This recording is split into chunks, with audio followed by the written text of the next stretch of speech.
The town seemed picture perfect, the kind of place real estate agents advertised as a dream come true. Rows of identical houses sat behind white fences, each one painted in soft tones of cream, gray, or pale blue. The streets were quiet except for the occasional laughter of children riding bicycles, the bark of a dog echoing from one yard to another, or the faint hum of lawnmowers on Saturday mornings. To a stranger driving through, it was the kind of neighborhood that looked safe and predictable, untouched by scandal or tragedy. But underneath that polished surface, there was tension, subtle but constant, like a storm gathering far away. One of the people who embodied that tension was Officer Richard Hale. He had lived in the neighborhood for over a decade, raising his family in a modest two-story house at the end of the cul-de-sac. On the outside, he looked like a pillar of stability. He wore his uniform proudly, patrolled the streets with confidence, and carried himself with the air of someone who expected respect wherever he went. To many of the older residents, Richard represented authority, the kind of man who kept order and discouraged troublemakers. But there were others who whispered about his attitude, about how his respect was really built on fear. Richard had been with the police force for nearly 20 years, and during that time he had built a reputation for being harsh, especially with young black men in town. He often justified his behavior as keeping the peace, but his prejudice was no secret. Some of his neighbors avoided him, not out of guilt, but out of caution, knowing his temper could ignite at the smallest slight.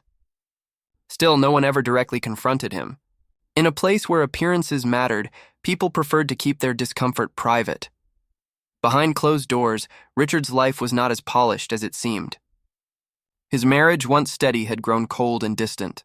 He and his wife barely spoke except when discussing bills or the children's schedules. His 2 teenage kids hardly looked up from their phones when he walked through the door. The badge on his chest gave him power during the day, but in his home he felt powerless, overlooked, and unappreciated. That quiet resentment brewed inside him, feeding an anger he never admitted to anyone. Despite his flaws, Richard cared deeply about how others perceived him. He kept his lawn trimmed, his car washed, and his uniform spotless. He attended community meetings, offering stern opinions on crime prevention and youth discipline. To outsiders, he looked like the model neighbor. But even in those moments, there was something off about him. His smile never quite reached his eyes, and his compliments often carried an edge of superiority. The neighborhood itself seemed to amplify Richard's contradictions. It was a place where everything looked orderly, but the rules of belonging were unspoken. People of color who moved in often felt watched, as if waiting for their turn to prove they belonged.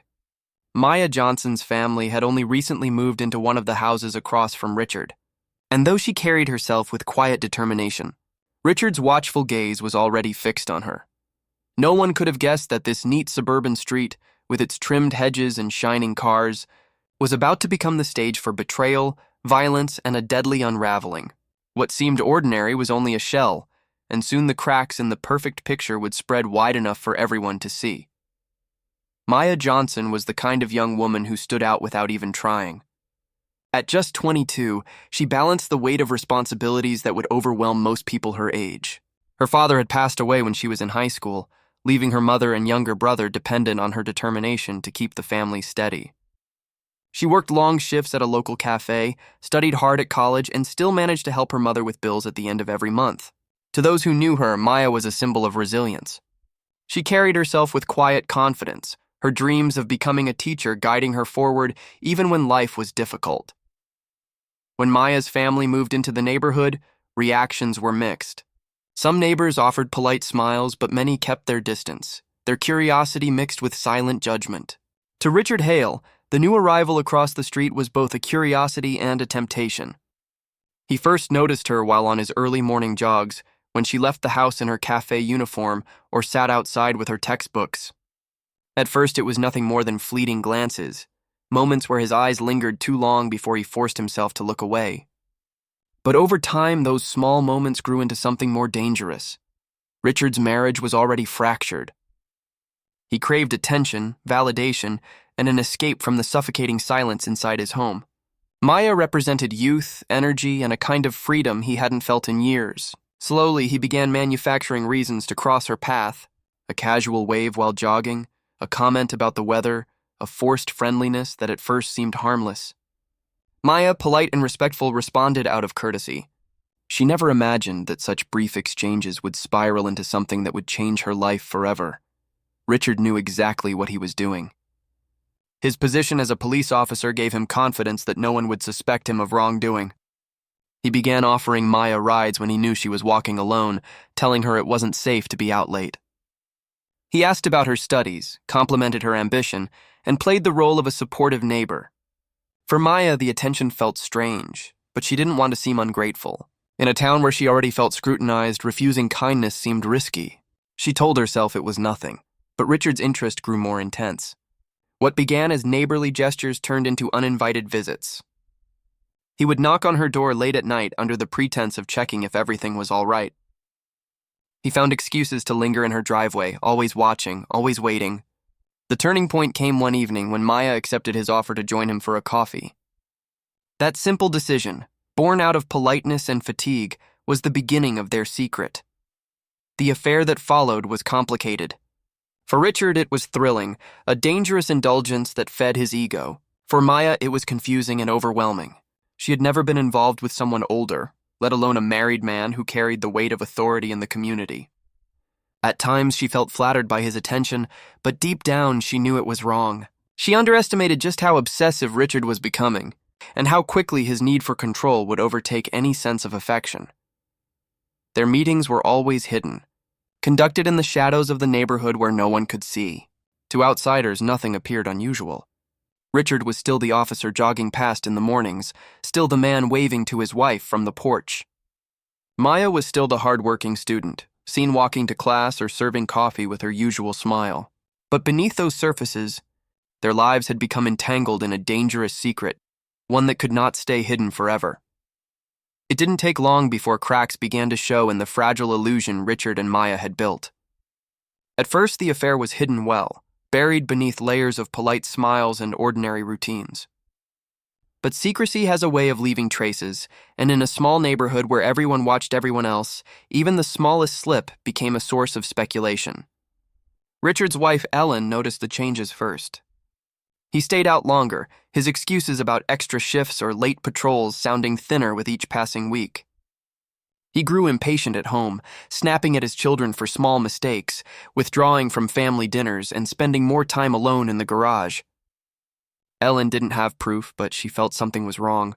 Meanwhile, Maya's friend sensed a shift in her as well.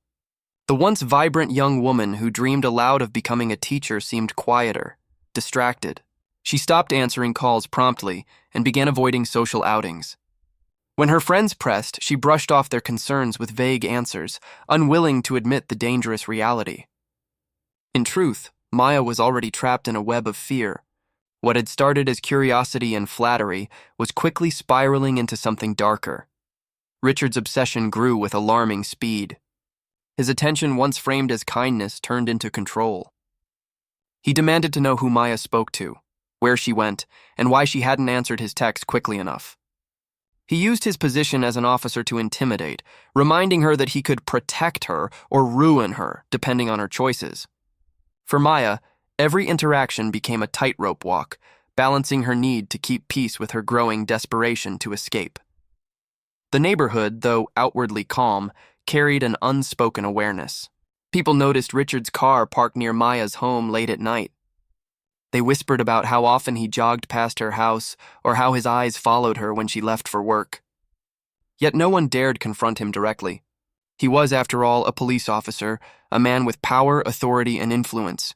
Speaking against him felt dangerous, and so the silence continued. Inside his own mind, Richard was unraveling. His prejudice, long a part of his identity, clashed with his obsession for Maya. The contradiction tormented him, fueling a dangerous mix of desire and self-loathing. He resented her for making him feel weak, yet he couldn't let her go. He began showing up unannounced at her workplace, sitting in his car for hours outside her college, and making veiled threats whenever she tried to distance herself.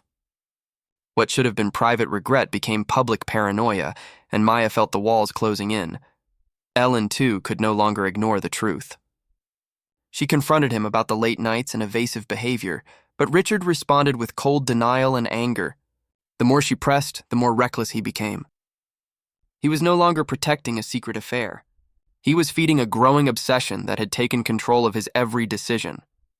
By now, Maya understood she was in real danger.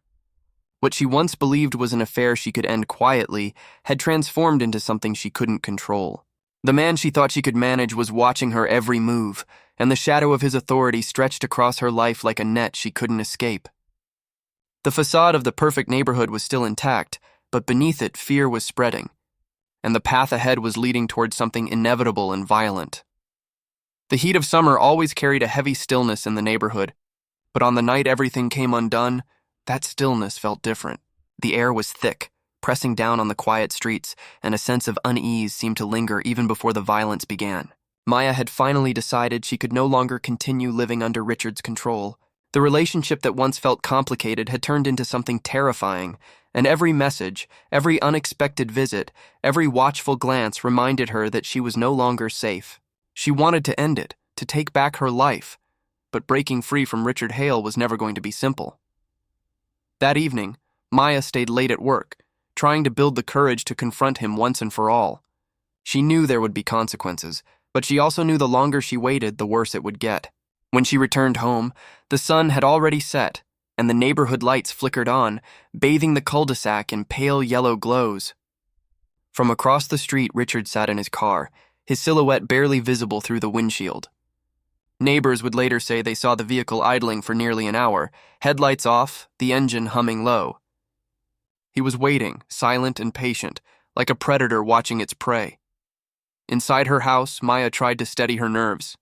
She rehearsed what she would say if he came to her door, words that sounded strong in her head but fragile the moment she whispered them aloud. Her phone buzzed with messages from Richard, growing more aggressive with each minute she didn't respond. He accused, demanded, begged, and threatened, his obsession spilling out in frantic texts. When she finally typed out her last message, "It's over," she felt both fear and relief. The response came not in words, but in the sudden sound of heavy footsteps outside her home. Then the crash of shattering glass. Richard had forced his way in. The quiet street that had once seemed so safe erupted with chaos. Startled neighbors peeked from behind curtains, hearing raised voices, the thud of a struggle, and then silence. No one moved quickly enough to help. Inside, Richard's rage overwhelmed reason. He couldn't accept her rejection, couldn't face the reality that the control he believed was his had slipped away. Every ounce of anger, prejudice, and frustration he had carried over the years erupted in those moments. By the time it ended, Maya lay lifeless in her own living room, her dreams cut short, her future stolen in an instant. Richard fled into the night, leaving destruction behind. Neighbors who had once only whispered about his temper now stood frozen at their windows, unsure of what to do. The sirens came minutes later, but it was already too late. The officer sworn to uphold the law had become a fugitive, and the young woman who had done nothing more than try to live her life was gone. The town, once defined by its manicured lawns and polite smiles, was now defined by a crime that shattered the illusion of safety. What had begun as secrecy and whispers had ended in blood, and the man responsible knew enough about law enforcement to stay one step ahead. While investigators launched a frantic search, Richard vanished into the darkness, carrying with him the knowledge of what he had done and the certainty that the community would never see him the same again. For days after the murder, the neighborhood was frozen in shock. The cheerful image of a quiet suburban street had been shattered, replaced with flashing lights, crime scene tape, and reporters swarming for details. The Johnson family home, once filled with Maya's laughter and energy, was now silent except for the muffled sobs of grieving relatives. Across the road, Richard Hale's house stood dark, its blinds drawn and its driveway empty. The man who had spent years presenting himself as a guardian of order was now the most wanted criminal in the county. The police launched a massive manhunt, but catching Richard was not easy. He knew the tactics, the routes, the blind spots, and the weaknesses of the system he had once served. Checkpoints were set up across town, and helicopters searched the nearby woods, but he slipped through it all. Investigators followed leads that went cold within hours, each one revealing just how carefully he had planned his escape. To the officers who had once called him a colleague, it was humiliating. To the community, it was terrifying.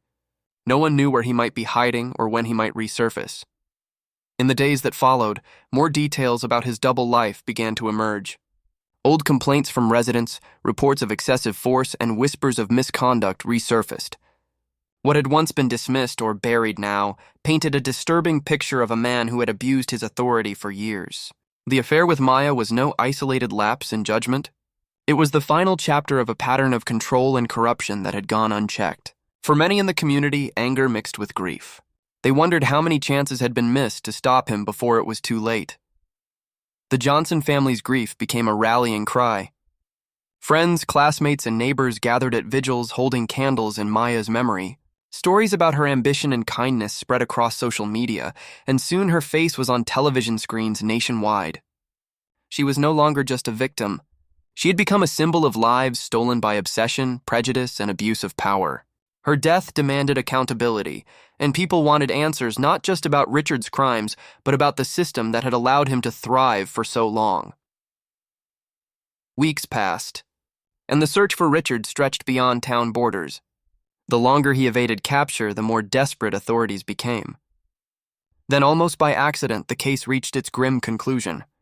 A hiker in a dense wooded area miles away from town stumbled across the abandoned shell of a campsite. Inside a makeshift shelter, they found Richard's lifeless body. He had taken his own life, leaving behind no confession, no explanation, only silence. His death denied the community the trial they wanted, the chance to hear him answer for what he had done.